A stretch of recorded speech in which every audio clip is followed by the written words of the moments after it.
जय सिया राम। सब सुख लहे तुम्हारी सरना, तुम रक्षक काहू को डरना। श्री हनुमान जी की पूजा आराधना कभी भी किया जाए तो उसका सुफल हमें प्राप्त हो जाता है। लेकिन कुछ विशेष समय ऐसा होता है कि इन दिनों में ये साधना का प्रतिफल हमें अतिशीघ्र तो प्राप्त होता ही है, कई गुना ज़्यादा भी हमें फल प्राप्त होता है। उसी में से एक समय है महाशिवरात्रि से लेकर जो होली तक का समय है।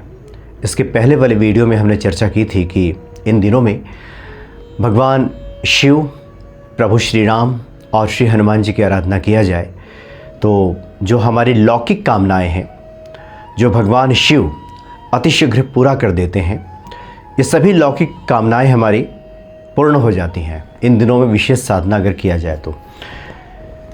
11 दिवसीय एक विशेष साधना की हम बात करने जा रहे हैं और इसका जो प्रतिफल है हमें अतिशीघ्र प्राप्त हो जाता है। कई साधकों का इसमें अपना अनुभव भी है, उन अनुभवों की भी हम बात करेंगे और किस प्रकार से हम ये साधना करें इसकी भी बात करेंगे।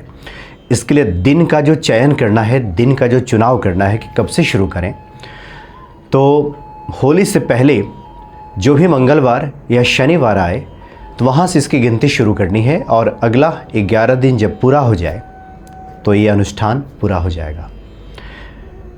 यानी कि होली से अगर पहले जो भी शनिवार आ रहा है या मंगलवार आ रहा है उस दिन भी कर सकते हैं, या आज जैसे शनिवार है तो आज तो ये संभव नहीं हो पाएगा क्योंकि सभी वस्तुओं की सामग्री को इकट्ठा करना, तन मन की शुद्धि, इसलिए आज तो संभव नहीं हो पाएगा। लेकिन अगले मंगलवार को भी किया जा सकता है। तात्पर्य यह है कि होली से पहले जब भी मंगल और शनिवार आए इस साधना को किया जा सकता है।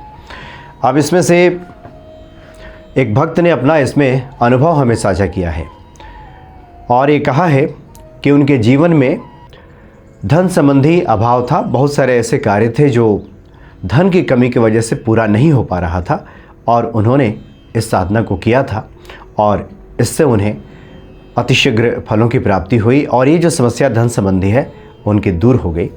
इसलिए जब कभी भी ये होली के पहले वाला समय आता है उन दिनों में ये साधना करते हैं। तो ये ऐसी साधना है जिसके बारे में विस्तार से जो हनुमान जी को लेकर जो अंक प्रकाशित होता है गीता प्रेस से, उसमें भी इसकी चर्चा की गई है कि अगर इस साधना को किया जाए तो हमें हनुमान जी की कृपा शीघ्र ही प्राप्त हो जाती है। और इसमें चूँकि भगवान शिव, प्रभु राम और हनुमान जी, ये जो तीनों शक्तियां हैं आपस में सम्मिलित होकर के आपकी रक्षा करती हैं और जो लौकिक कामनाएं हैं उसको पूर्ण कर देती हैं। सबसे पहला जिससे व्यक्ति को प्राप्त होता है वो होता है शक्ति और सामर्थ्य। आजकल के समय में व्यक्ति खुद को जो सामर्थ्यहीन और शक्तिहीन समझता है, उसे लगता है कि अब उसके किए कहाँ कुछ होने वाला है, उसमें शक्ति क्षीण हो गई है, उसका ऐसा सामर्थ्य नहीं है। तो उस व्यक्ति को प्रभु राम सामर्थ्य प्रदान करते हैं। भक्ति और आंतरिक ध्यान ये इतनी अच्छी साधना है कि इससे व्यक्ति के भीतर भक्ति का प्रादुर्भाव होता है, जो कि भगवान शिव, श्री हनुमान जी स्वयं प्रभु राम से जुड़ने वाले हैं और ये जो तीनों सम्मिलित शक्तियां हैं एक साथ प्रभाव डालती हैं। तो भक्त के भीतर भक्ति और आंतरिक ध्यान, जो भीतरी ध्यान है हमारा, भीतर की जो मनोदशा है वो ठीक होकर के ईश्वर के प्रेम में, ईश्वर के ध्यान में हमारा जो हृदय है वो रमन करना शुरू करता है। सुरक्षा और रक्षा, इससे हमें सुरक्षा की प्राप्ति होती है। जो कवच पाठ जो लोग करते हैं और कवच से जो हमें पूरे शरीर की जो सुरक्षा हमें प्रदान करता है कवच, वही फल यहाँ भी हमें मिल जाता है। बुद्धि विवेक की जागृति होती है। हमारा विवेक कई बार जागृत नहीं होता तो हमारे लिए क्या करणीय है, क्या करना चाहिए, क्या नहीं करना चाहिए, यही बातें समझ में नहीं आती। तो इस साधना से इसकी भी वृद्धि हो जाती है।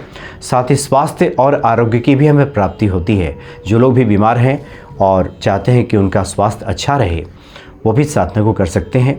बुराई से मुक्ति मिल जाती है। धन संपदा, घर में किसी प्रकार की कमी है तो इस साधना से प्राप्त हो जाती है।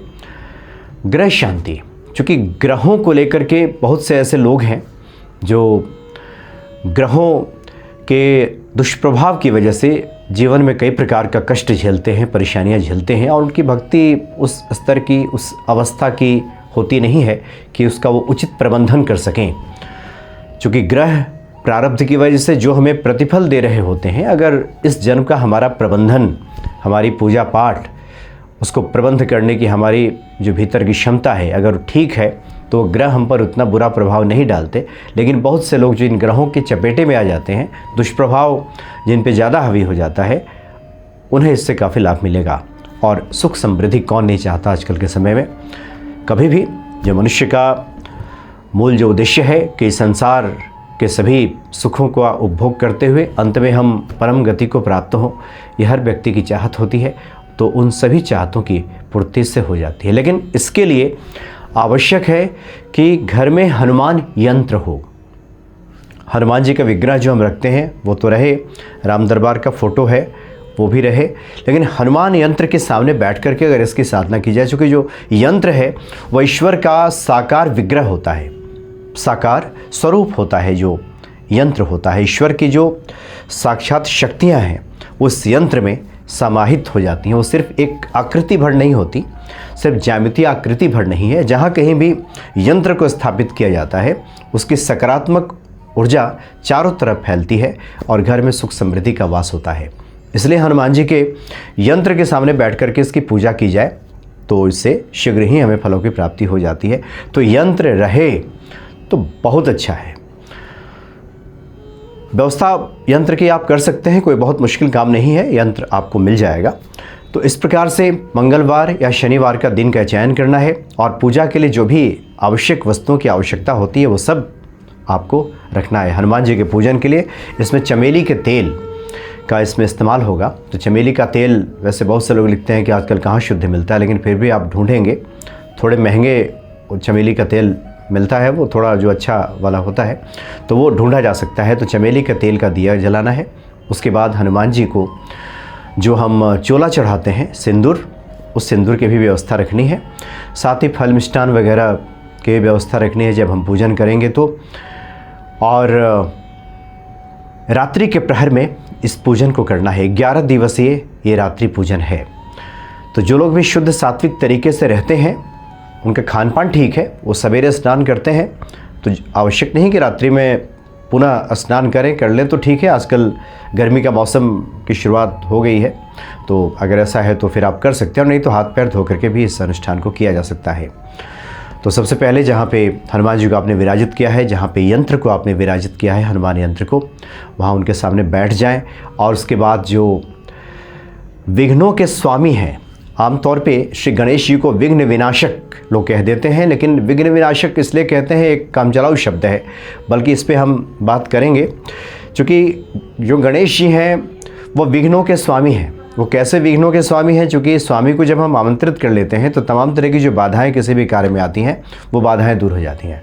इसलिए जो विघ्नों के स्वामी हैं श्री गणेश जी, उनको निमंत्रित करके कि हम ये पूजा करने जा रहे हैं, किसी प्रकार के विघ्न बाधा इसमें उत्पन्न न हो और हम हनुमान जी के इस आराधना को सफल तरीके से कर पाएँ। ये गणेश जी से प्रार्थना करते हुए गणेश जी का 11 बार ओम गंगणपतये नमः का जप करने के बाद, उसके बाद प्रभु राम का पूजन कर लें, राम नाम का जप कर लें, और उसके बाद जो चमेली का तेल और सिंदूर है उसका लेप बना करके, और जो यंत्र है यंत्र में आप लगा दें, जैसे टीका कर दें और यत्र तत्र वो बिंदी बिंदी करके लगा दें। जैसे एक तात्पर्य है कि चोला भी यंत्र को चढ़ा दिया गया, वैसे पूरा लेपन नहीं करना है, यत्र तत्र उसमें लगा देना है।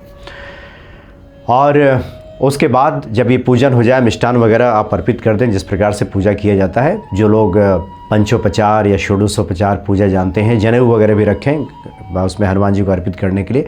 हर प्रकार से विधि पूर्वक पूजन करने के बाद जो मूल मंत्र है जिसकी हम चर्चा करने जा रहे हैं, इसमें भगवान शिव, प्रभु राम और श्री हनुमान जी की तीनों जो सम्मिलित शक्तियाँ हैं इस मंत्र में समाहित हैं। ये मंत्र है ओम नमः शिवाय ओम हंग हनुमते श्री रामचंद्राय नमः। ये मंत्र है ओम नमः शिवाय ओम हंग हनुमते श्री रामचंद्राय नमः। इस प्रकार से 11 माला जप करना है।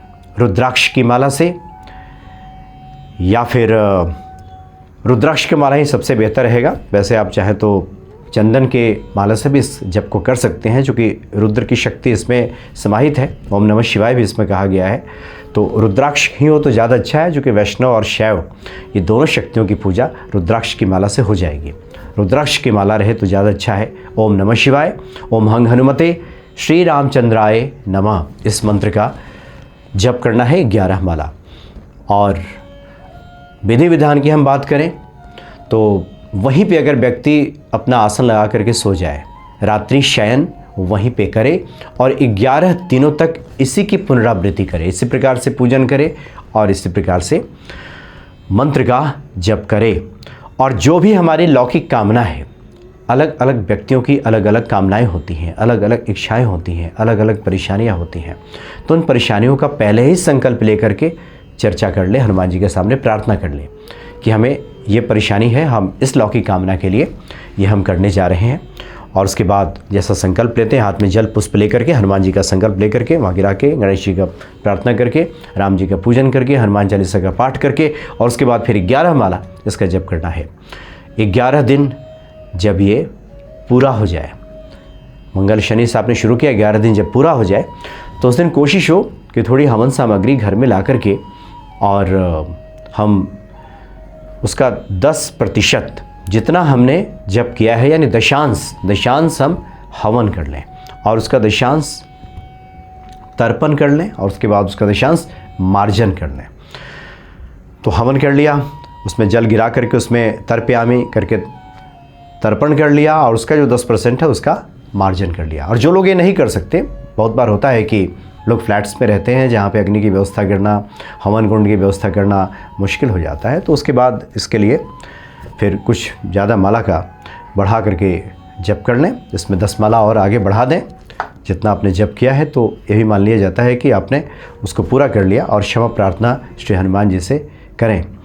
और जब ये पूर्णाहुति जिस दिन ये पूरा हो जाए, उस दिन हनुमान जी के मंदिर में जाकर के उनको बूंदी के लड्डू का भोग लगाएं और जो लोग भी वहाँ पे उपस्थित हों उनको वहाँ पे बांट दें, यानी विधिपूर्वक उत्साहपूर्वक ये पूजन करके उसके बाद घर लौट आएँ। तो निश्चित इससे हनुमान जी कृपा के हम पात्र बन जाएंगे। और ये बताने की आवश्यकता नहीं, जो लोग भी नियमित पूजन करते हैं, जब कभी भी पूजन करें, कर्म कांड करें, तो आखिर में क्षमा प्रार्थना प्रतिदिन करनी चाहिए कि हमसे कोई त्रुटि हुई हो, कोई भूल हुई हो तो श्री हनुमान जी क्षमा करें। तो ये 11 दिवसीय अनुष्ठान है, विशेष अनुष्ठान है।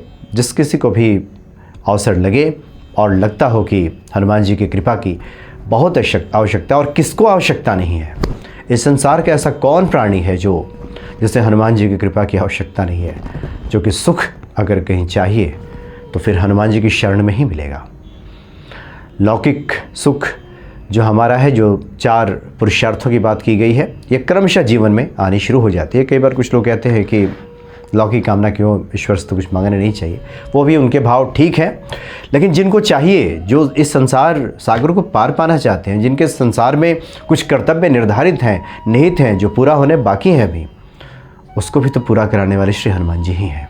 इसलिए हनुमान जी से प्रार्थना करें कि पवन पुत्र हनुमान जी ऐसे भक्तों की रक्षा करें, कृपा करें और इस पूजन को सफल बनाते हुए मनोकामना पूरी कर दें। जय सिया राम।